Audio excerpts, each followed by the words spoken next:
Are you ready to become awesomer? Hello everyone, my name is Umar. I'm your host on the No Limit Selling podcast, where industry leaders share their tips, strategy, and advice on how you can become better, stronger, faster. Just before we get started, I've got a question for you. Do you have a negative voice inside your head? We all do, right? I'm going to help you remove that voice in under 30 days guaranteed. Not only remove it, but transform it. So instead of the voice that sabotages you, there's one that propels you to much higher levels of performance and success. There's a link in the show notes. Click on it to find out more. All right, let's get started. Hello, everyone. Welcome to another episode of the No Limit Selling Podcast. Today we have Sean Morrison, past president of the Ontario Real Estate Board. Did I get that right? Ontario Real Estate Association. Great to be here with you, Umar. Yeah, they're massive rivals. We'll go into that later. Just kidding. So welcome to the program. It's kind of an interesting time when I'm looking at real estate prices. They're still like insanely high, but the market slowed down. So how do you kind of connect the two dots? Pricing still remaining high, but the market is slowing down. Well, I think that's the $1 million question, right? Is how do we, have clients that still want to buy, see the value in the purchase, and not see what most buyers see, which is, they're thinking that the market itself is going to crash. So they're waiting for that. But at the same point, getting sellers on the same page to understand that they're not going to get the prices that they were going to get in January or February of this year. So one of the things that is best to do is always bring data. So this is what I tell clients as well. Make sure that you go there with data, show, the year over year, and then show the last, 30 or 60 days, what's selling, talk to them. It's hard to argue with empirical data. When we're looking at 1 in 3 homes selling in our region, you want to be that one, you don't want to be the other two. So going down and being real in your price from the beginning as a seller and as a buyer, managing that expectation, I think are key and important in this market. I think what's kind of interesting in this, one more thing that's actually more important than data, because I think data absolutely has to be there. The thing that's more important is, in terms of actually influencing people, are stories. And I think stories of another time when the market was in flux like this really help cement it, because people really, ever since we came out of the caves, stories have been how we learned before, the written word. And I think data backed up with stories is a really, really potent 1-2 punch. Thoughts? I completely agree with you. When it comes down to it, real estate is a conversation. That's what it is in the beginning. You're never going to talk somebody into doing something that they don't want to do. You're never going to, change somebody's mind if it's a strong empirical value with them. So I think relating back, showing a time when this happened before, how we got through it and how we were the house that was successful or how we were the buyer that was successful, certainly is important. Absolutely. I remember like a million years ago when there was a market crash in, would have been in the 90s, like when the stock market kind of crashed. And of course, stockbrokers was saying, don't panic. If you panic and you sell off now, you're going to take a massive loss. If you just hold on to Bell Canada and whoever you had, it's going to come up. And I think that's the kind of situation we're in now. It seems like there's several forces. One is I was talking to a realtor on the west coast of Canada, and he was saying that, immigration is going to open up fairly significantly. And as new people come into the country, they're going to be buying homes. So home pricing is not going to crash at all. In fact, he was predicting it's going to go up dramatically, which in some ways is a good thing. And in other ways, it's not such a good thing. No, and as we did studies through the Ontario Real Estate Association, we looked at that as a trend. Here in Ontario, we are still very much in a supply shortage. When we look at it, the last 6 to 8 months has equaled out after the pandemic. We had a rush of sellers come back to the market who maybe didn't want people coming through their house during the pandemic. But overall, if you look at the trends, we are building way less new housing than we have people immigrating into Ontario. And when you have a supply and demand imbalance, price is always going to go up. So, it's not going to get any more affordable in the years to come unless, we see some massive shift in the government's position on building homes in the province. So you're a broker, and how many agents are in the brokerage that you're a part of? I think currently we're at 78 agents in our brokerage currently. So one of the things that's kind of interesting is a leader's job is to lend your confidence to people that need it most, and some of the agents. So tell me about some of the agents that are really looking to you to have the keel in the boat and make sure it's okay, that they can leverage your confidence and not freak out. So don't name names, but tell me about one of those conversations where you settled somebody down. No, absolutely. It happens all the time. And I mean, a lot of agents have gotten in the last 5 years. And at that point, the market was flying. It was red hot. It was, a 12-hour sales cycle on a house. And all of a sudden, everything came to a screeching halt in March of this year. And, you had people coming in the office going, well, my house has been listed for 2 weeks and it hasn't sold. What do I do? And, Welcome to you kind reality. of lean on your Exactly. Exactly. Welcome back to real estate. But, these market cycles happen. We have ups and we have downs. When I first got in to the business back in 2005, we were in the midst of a small recession here in Ontario at that time as well. So I cut my teeth in a down market. So, the key is just returning to basics. And this is what I try and teach my agents all the time. I said, even someone in the NBA or, in the NFL, they're always practicing those fundamentals, those basics, right? Having those conversations, reaching out to people, creative marketing ideas, creative purchasing ideas. I had one agent that was having a difficult time getting their buyer to secure a property. So I said to them, I said, well, what's going on? And they said, well, we keep getting beat out by another offer, right? This is going back, back into January, February, Right. before it was a down market. And I said, well, what are you doing after you get beat out with that offer? If it has conditions, what are you doing? And they said, well, what do you mean? I said, well, why don't you register a backup offer on the property? That way, if that one falls apart on financing or something, you're first in line. It doesn't go back to market, right? They didn't even know that was possible. As a seller, you can do the same thing. Well, I've got this conditional offer in this market, but we know sometimes financing doesn't go through, or there might be an inspection issue. Why don't you call the other agent and say, why don't you register a backup offer on this property if your client's interested, right? It's sometimes thinking outside of the box that will Right. bring you that sale long term.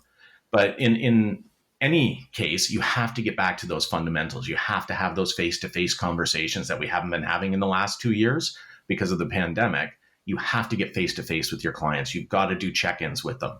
I'm sure lots of agents in their portfolio, if they've been in 5 or 6 years, have clients in their portfolio that maybe are coming up on a mortgage renewal or something. That's a great opportunity to reach out, let them know what their property's worth, and maybe they want to move up, or maybe they want to do an equity buy and do an investment purchase for a rental property or something. The key is just having those conversations and putting yourself in front of people. The more you do that, it's just like, offers, right? The more offers you have on a property, the better chance you have of getting the right offer, right? In Absolutely. this market, the more conversations you have, the better. So what you're talking about is two things here. Number one, certainly back to the basics, and certainly every professional sports team that's ever gotten in trouble is because they lose sight of the basics. And the new manager that comes in always says, okay, we're going back to the basics because, yeah, doing that critical. Two, you're really talking about strategy. Like, it's not just you'll buy a house. Oh, you don't buy a house, it's over. No, if you've got a strategy in place, that you've got contingencies, that makes all the difference in the world. Oh, 100%. And, every agent, no matter whether you're brand new or you're 40 years in the business, you've got a sphere of influence around you. You have a bunch of people that know you, like you, and trust you, right? Those are the people you need to be reaching out to first. That's your data set. That's your core business, right? And, if you've got a database of 100 people, you got one or two transactions in there for sure. You just have to go and dig and find them. That could be somebody who has liquidable cash in this market and wants to purchase an investment property or a flip.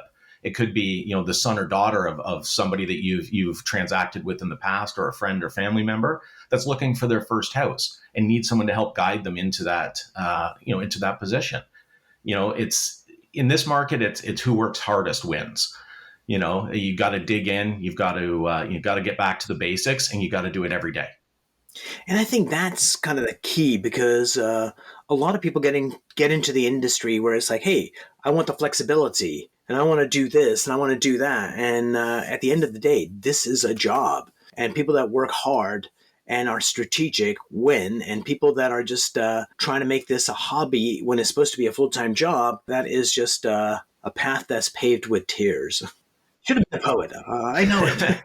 Exactly. The key is to have support as well. I mean, you need your brokerage support, especially if you're an agent that's, been in the business, 5 or 6 years kind of thing. You only know an up market. You've never seen this down market. So that's where you've got to lean on your broker, lean on your mentor who maybe has been through one or two cycles of this before and says, okay, let's just calm down and take a deep breath. And, we all just take a collective deep breath and move forward together. Right. And I think that's imperative for brokers that want to keep their people.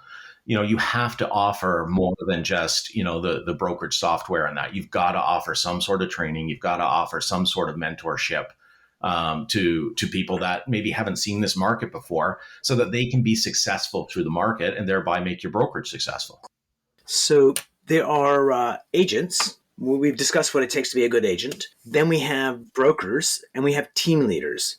Team leaders have, a set of agents underneath them and they kind of work as a group. What's the distinction between broker and team leader in terms of certainly they've got different job titles, but they both want the agents underneath them to be successful.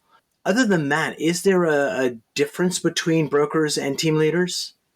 Responsibility for sure. There's, the brokers are always, of course, responsible for the actions of all agents, including the team leader. Mm-hmm. They are very similar roles in some cases as you're trying to motivate your people. You're trying to get your people to be more successful.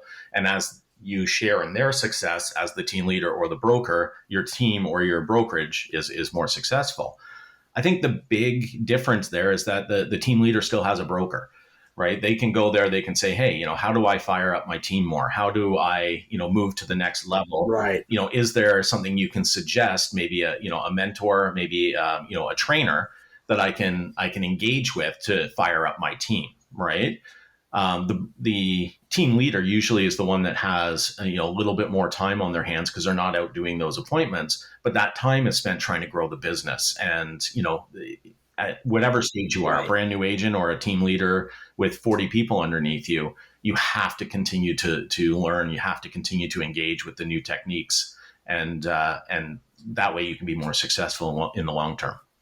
So, what are 3 things team leaders should do to be highly effective, to grow their team to be more profitable?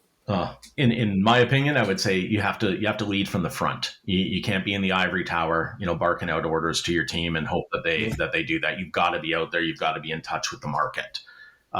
Second would be, always be learning, right? ABL, always be learning, right? You have to keep up to date on where buyer and seller trends are and how to engage with those people.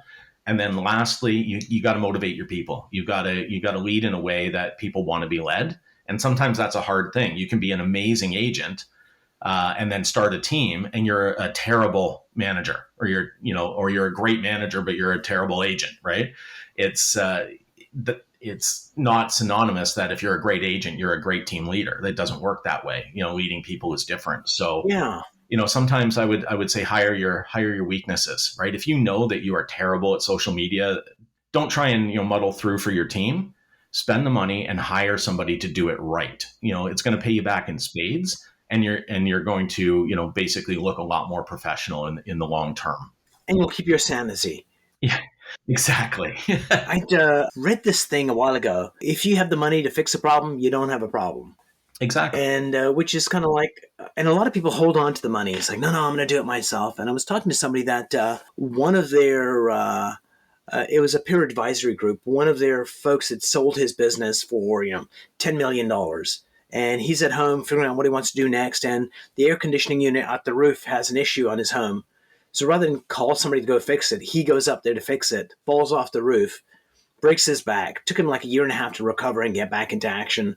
Whereas, throwing $1,000 at it would have been like no money to him at all, but it was just I want to do it myself. It wasn't to save money. It was just like, I want to be useful. It's like, no, don't put yourself at risk. So for brokers, what are 3 pieces of advice you'd give brokers to be more effective? I think the same as the team leaders or different advice? Very similar to the team leaders. You have to motivate. You've got to, as a broker, you have to make sure that you're monitoring your people, right? And if you see something that they're doing, let's say, they're taking photography with their own phone, there's thumbs in every picture, that sort of stuff. You have to go in and guide these people back to, doing things in a professional way. As a broker, one of the things that you have to put on your counselor hat as well. you have to have an opportunity for your people to come into your door and talk to you about what's going on in their life and career. Because if not, the only thing you're going to see is that resignation letter when they go to a different brokerage, right? Right. You have to be available to talk to them and say, what's going on? And sometimes you have to seek them out. They're not always going to come to you.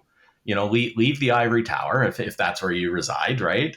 Go through your brokerage and talk to your employees, not just your realtors, but your front desk staff, your deal secretary, your marketing people. Is there something that we can be doing differently, right? Be open to that change. And if you're open in a true way, you'll be surprised what comes back to you. People will make suggestions you never would have thought of, because we are not perfect. We don't know everything as brokers, although everybody thinks we do. Sometimes, when it comes back around, you get an idea that you never would have thought of, and it might be the thing that pushes your brokerage to the next level. Nice. So let's go to the third tier, the real estate boards. So, there's lots of legacy stuff happening there. So, Sean, if you could throw a hand grenade into the board and redesign it, what are 3 things they should be doing that they're not doing now? What would that be that that would help agents, help the public? Is there anything you would change? You're talking about at the municipal level or at the provincial level? Let's say at the local city, they got a real estate board. What should they be doing? Because here's why I think that something needs to be done. And they're doing a really good job considering what they have to deal with, is that your best guess, if there were 3 groups of realtors, let's say all full-time realtors, there were the A players that they write books about. Then you got the B players that do a really good job, and then you got the C players that struggle. If we had 100 audience of 100 realtors, what percentage would be A players? Would you say, spitballing your best guess? 5%, less, more? Maybe 10%. So let's say 10%. How many B players? What percentage? I would say in that case, you're probably looking at about 70% are B players, and then you're looking at about. Okay, and then the remaining 20%, the C players. So here's my hypothesis. My hypothesis is that if we could empower the B players in some way, that maybe a quarter of them, maybe a half of them could step into the A column. So what do you think is missing there that stops them from doing that? What does the board need to do to empower them, or thoughts? Because that's always been something for brokers and team leaders, is that how do we get the people that know the business, that are doing a good job, could be doing great, but something kind of gets in the way. What gets in the way, do you think?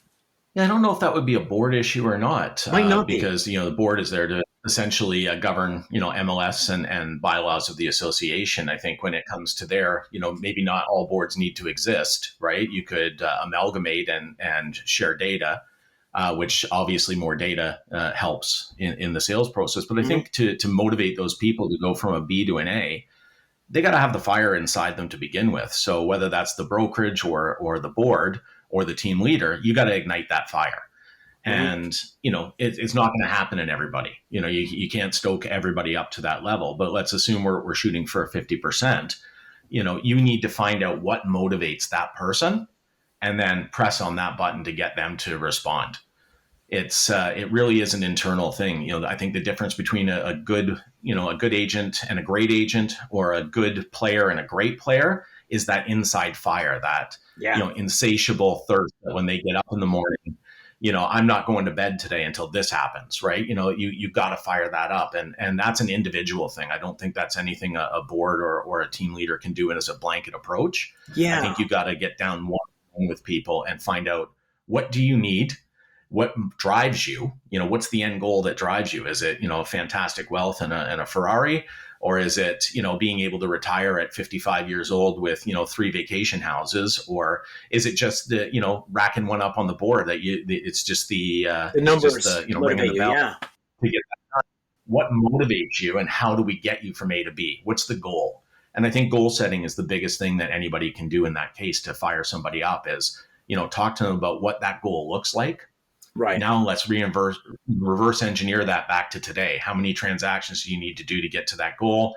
How are you going to do that? Where are you going to find those transactions? Then hold them accountable. I think accountability is at an all-time low when it comes to a lot of the brokerages and the teams. It's just churn them out and see what happens. But I think you got to have that daily, weekly accountability with people to keep them on track, because people want to succeed. Nobody gets into the business, goes, wow, I hope I'm a grandiose failure. They come back and they say, I want to be successful, but they just may not know how to get on that track. And that's where the experience of the broker or the team leader needs to come in to show them the track, keep them on track, and make sure they don't derail along the way. Oh, brilliant. And I think if I had one piece of advice for real estate boards is very much like to do some leadership training, but really applied leadership kind of training is like, how do we get our leaders in the industry to have the toolkit they need to inspire people to go beyond? Because it is a noble profession, and the better we can do, it's better for everybody. So a few questions. So Sean, what makes you happy? Oh, well, that list is long. What's something that comes to mind? Honestly, joy. When it comes professionally, I love seeing people get their keys for the first time. I love seeing a first-time buyer step from not having property to being a homeowner. That is my pride and joy. I love that. When it comes to my personal life, obviously my family. I love spending time with my family. I'm going to build longer tables, not higher fences. Right. So my family keeps getting bigger every year. Recreationally, there's nothing I like more than playing rugby. I've done that for 18 years, and it just brings a smile to my face every time. And then when you come home, a nice glass of wine. Love it. That's happiness to me. Sitting at home with my family. This time of year, maybe a fire on and a glass of wine. You'll find me smiling all evening. What's one tip you would give our audience? Something they could apply immediately to be more efficient, be healthier, sleep better? Like, what's that one thing you'd like to share? So a number of years ago, my coach at the time gave me a productivity tip that I still use to this day. It's very simple. It was actually employed by Henry Ford at the beginning. And that is writing down 5 tasks down on a piece of paper every morning when you start work. Nice. And most important task is task 1. It's usually the one you don't want to do. So you put that one first to get it out of the way. And you go through, your 5 tasks, and you do not leave the office until your 5 tasks are complete. If for some reason one is impossible to complete, say you needed to talk to somebody today and you just can't get a hold of them, that becomes task 1 tomorrow. Love it. And you write a new 4 tasks below that. If you do that, you will be amazed how many things you get done in a day. Just don't get distracted. Put a sign on your door and say, if it's lead generation time, put a sign on your door and say, I'm lead generating. Do not, come in unless there's a fire, and get it done. Or unless you're buying a house. Yeah, exactly. Yeah. And then I came in. You got to buy a house. And then I would hold your money accountable. If you're spending money on advertising or promotion or whatever, there should be a return, and you should be tracking that. Don't just throw spaghetti at a wall. You don't want to be a catapult. You want to be a sniper, right? You want to zero in on the productivity in your portfolio. And you can only do that if you're holding your advertising dollars accountable. Brilliant. You're like freaking Mark Twain, Sean. Let me see what I wrote down. Hire your weaknesses, bigger tables, not taller walls, and hold your money accountable. Sean, thanks so much for being on the program. Learned a lot. As you can see, I wrote down a lot. Thanks so much. Oh, it was my pleasure. Happy to be here. Thanks again.